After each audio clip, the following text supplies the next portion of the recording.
Pernah nggak sih kamu tiba-tiba memikirkan satu kata yang sering banget kita dengar sehari-hari, tapi jarang benar-benar kita bedah maknanya? Kata itu adalah berhasil.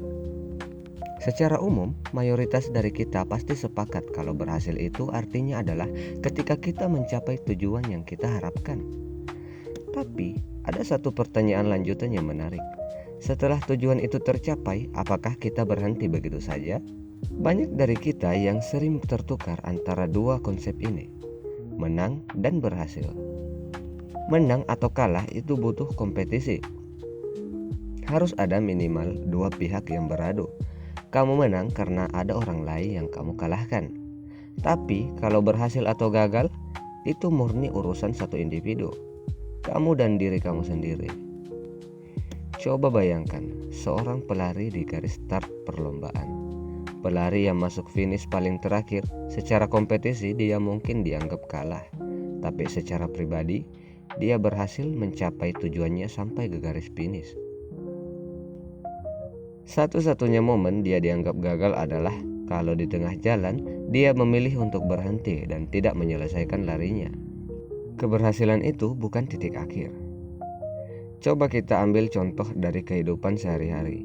Bayangkan sebuah toko yang punya target jualan 200 produk hari ini, dan target itu tercapai. Hari ini toko itu berhasil. Tapi besoknya, apakah toko itu langsung tutup permanen cuma karena sudah berhasil hari ini? Tentu tidak, kan? Besok ada tanggung jawab baru untuk mempertahankan angka 200 itu atau bahkan melampauinya. Dari sini kita bisa paham, keberhasilan itu sebenarnya bukan titik akhir tempat kita berhenti. Keberhasilan adalah awal dari tanggung jawab baru untuk mempertahankan apa yang sudah kita capai. Ketika kita berhasil, cuma ada dua pilihan selanjutnya. Pertama, terus berjuang dan mempertahankan pencapaian itu, yang akhirnya kita kenal sebagai konsistensi atau sukses. Atau kedua, kita berhenti dan bersiap kehilangan apa yang dulu pernah kita perjuangkan. Kadang kita merasa gagal cuma karena melihat kemenangan orang lain yang kelihatan lebih besar. Padahal standar keberhasilan tiap orang itu beda-beda. Berhasil itu enggak selalu harus tentang hal-hal raksasa. Bisa bangun lebih awal hari ini, itu berhasil. Bisa menyelesaikan pekerjaan yang menumpuk, itu berhasil.